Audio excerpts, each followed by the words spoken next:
If you are struggling in Frozen Plains, I'm going to talk to you today about a rare that is going to solve that problem for you, as well as probably shine in a lot of other places in the game. This dude is crazy, all right? Aolon. I think he's quite a sleeper. I have not really heard a lot of people talking about this champ yet, and I think there's massive potential in him. And again, if you take him into Frozen Plains, it's night and day. It's literally like a different dungeon with him on your team. So let's talk about... I accidentally hit escape. Let's talk about why I think he's so good and what specifically he's doing in Frozen Plains, and then we'll go take a look at a run and see it in action, all right?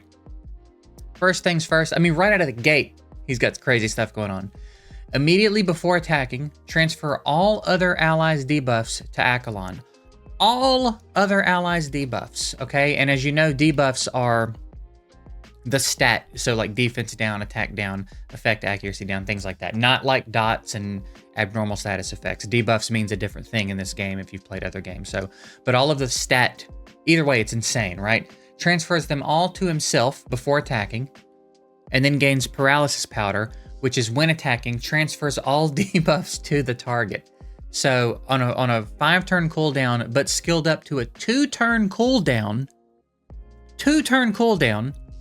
every 2 turns, Aolon's going to pull all debuffs off the whole team and send them to the enemy. That is absolute insanity. That is such a crazy effect.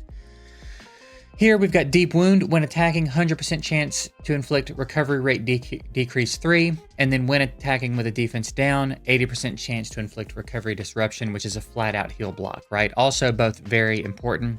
That's for 2 turns as well. Now, specifically for Frozen Plains, obviously this is helpful for Frozen Plains, but kind of hard to time, right?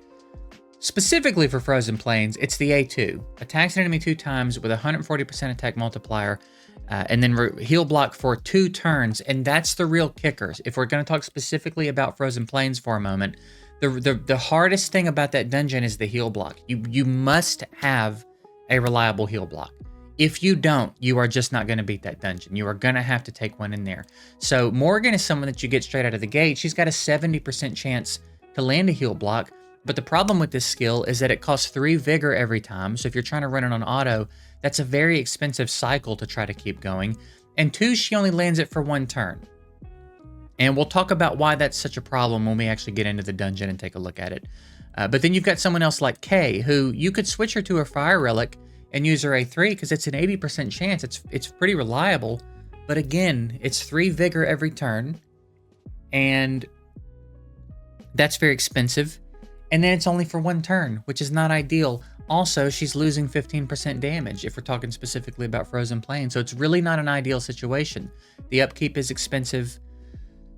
It's just not a great situation. So for Aolon, on this on this A2, we've got a 2-turn heal block. So Aolon only has to land it once for it to matter. First turn or second turn doesn't matter. First turn or second turn doesn't matter. All he's got to do is get it up once, and it's there for the entire time that the bear sleeps, and the bear will not get to heal when he wakes up, all right? Also, it's worth mentioning that this 140% attack multiplier is on par with Kay's A2, 148%. On par with Kay's A2 multiplier. So if we can get good gear and good investment in this dude, he can keep up with Kay's damage while also making the dungeon just infinitely more approachable for us, right? On top of that, we've got the A1 where he boosts his effect accuracy, and then the A3 with a crazy strong multiplier and a chance to place a sleep. And once you get this skilled up, it's a 2-turn sleep, which is a long time to control somebody. So even aside from the Frozen Plains utility that we're specifically talking about today, I think there's monstrous utility elsewhere. Being able to take a target out of the fight for 2 turns is crazy, especially if you can get him on a team where you can have this vigor available to you every time he gets a turn. It'll completely, again, just completely change a fight. I feel like this guy is going to have the capability of completely changing the dynamic of a fight by being on your team. So I think he's kind of a sleeper. I think this dude's going to be pretty nasty, someone that you're going to want to invest in. And the build, I think, is also going to be fairly straightforward. We want to get some accuracy on him, and we want to build him like a damage dealer. So I don't have a ton of gear at my disposal still. If you've been playing this game for any amount of time, you know gear is very hard to come by, but we do have an attack percentage amulet, a crit damage amulet, and I'm sorry, crit damage earrings and attack percentage on the ring. I would recommend any combination of damage stats over here if you wanted to try to get effect accuracy as well. That's fine, but I would try to lean attack percentage or crit rate over here where you can get it, okay? We have an accuracy set on him to boost his effect accuracy by 30%. And then anywhere you can find effect accuracy or damage stats in your substats, just take that over here. Later on, when we can get sets on him, you know, that'll be better. Maybe a vigor set would be helpful. That's pretty good on everybody.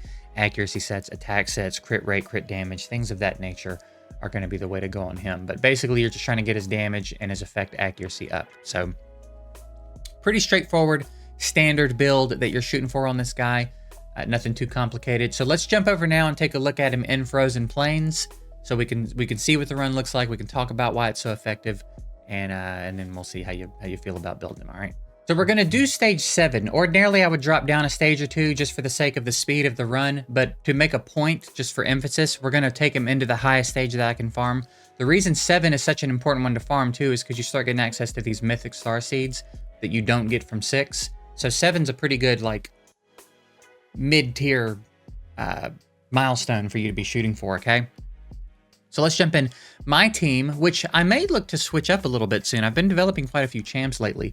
But for now, this is the team we're running, and if it ain't broke, we won't bother trying to fix it.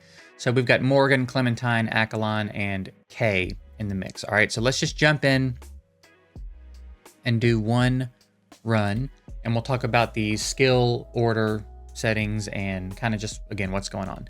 So very quickly, it's pretty simple. We have Clementine, Aolon, and Kay prioritizing A1 into the A2, and Morgan, we're just using the A1. We're not even trying to use Morgan's A3 because we don't need it. That's how reliable Aolon's going to be for us in this dungeon.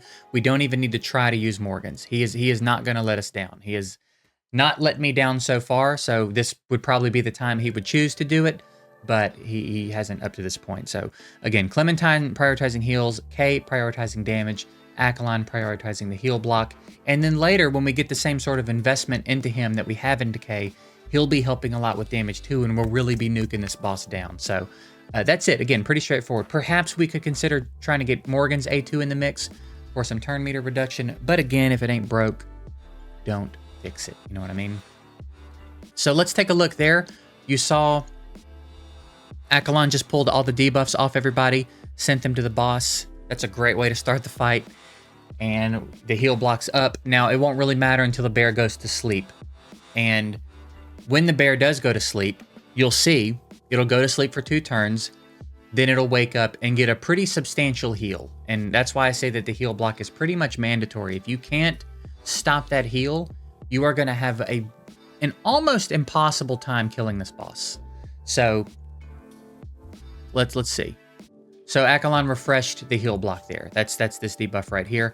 And again, it's up for 2 turns, which is also how long the bear sleeps. So he basically gets 2 opportunities to land it, and he's never let me down. Whereas if we were relying on Kay's with the Fire Relic or Morgan's A3, they're both 1 turn. And what I would watch happen so ridiculously frequently was they would land it on the first turn, but then miss it on the second turn when it actually needed to be landed, and he'd wake up and heal. I can't tell you how many times I watched this health bar be this low, well, when it comes back, like this low, and then they missed the heal block, and it would shoot back up here.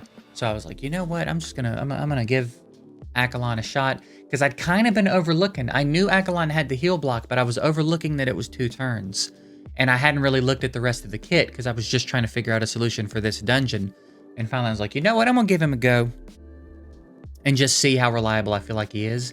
And again, man, it's night and day. It's like a completely different dungeon with him in here. So the bear's probably going to get 1 more sleep.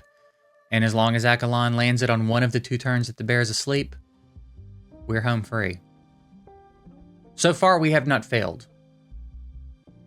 There you go. I mean, so clutch with it. It says 60% chance to land, and it feels like so much more. It is so clutch. So that's going to be it. I think we're going to kill the bear before it gets another opportunity to sleep. So if you are struggling in this dungeon, Aolon, I think, is the key. Unless there's a legendary that does it better. Again, I don't have all the legendaries, and I don't know what all the legendaries do yet. So maybe you've pulled a legendary and this dungeon is a non-issue for you. But if for no other reason than Frozen Plains, I think Aolon is well worth the build. But I also think that kit is fantastic and shows massive potential for several other places in the game. So we're probably going to get him built. I'm probably going to start investing in him a little bit more heavily. I'd really like to catch his damage up to K and see if we can't speed our way through that dungeon and perhaps even bully our way through some later stages of it and get that farm going. But that's it. Hopefully this helps you at least have a plan of action to solve the Frozen Plains dungeon if you're struggling in there, or perhaps just put this dude on your radar for other places in the game, because I think he's going to be really, really strong. We may do a video on him in the future when he's a little closer to being min-maxed. I've got better gear and I've got him further developed and skilled up and stuff, and see how he can really perform in higher level arena and later stages of the dungeons and what kind of areas I feel like he's really helping us out in. But, you know, that'll be a little bit. So that's it. Hope this was helpful. Appreciate you guys watching. I'll see you in the next one.